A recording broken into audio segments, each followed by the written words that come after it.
Azərbaycan Tibb Universitetindən gələn bu acı xəbər hər kəsi kədərləndirdi. Uzun illər tələbələrin sevimli müəllimi olan, elmi fəaliyyəti ilə seçilən Samir Müslümzadə artıq aramızda deyil.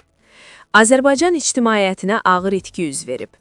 Azərbaycan Tibb Universitetinin Əczaçılıq Texnologiyası və İdarəçiliyi kafedrasının assistenti Samir Ağabalıoğlu Müslümzadə bugün vəfat edib. Ajans.az-ın məlumatına görə, Samir Müslümzadə 1993-cü ildən etibarən Azərbaycan Tibb Universitetində həmin vəzifədə çalışırdı. O, uzun illər ərzində yüzlərlə tələbənin formalaşmasında mühüm rol oynayıb. Əczaçılıq sahəsində elmi və pedaqoji fəaliyyəti ilə tanınıb. Mərhum həmkarları və tələbələri tərəfindən savadlı mütəxəssis, mehriban insan və fədakar müəllim kimi xatırlanır. Onun vəfatı təhsil və tibb ictimaiyyətində dərin kədər hissi ilə qarşılanıb. Allah rəhmət eləsin.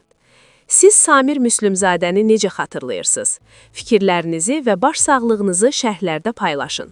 Belə aktual və operativ xəbərləri qaçırmamaq üçün Xəbərdən Xəbərə kanalına abunə olun, videonu bəyənin və bildirişləri aktiv edin.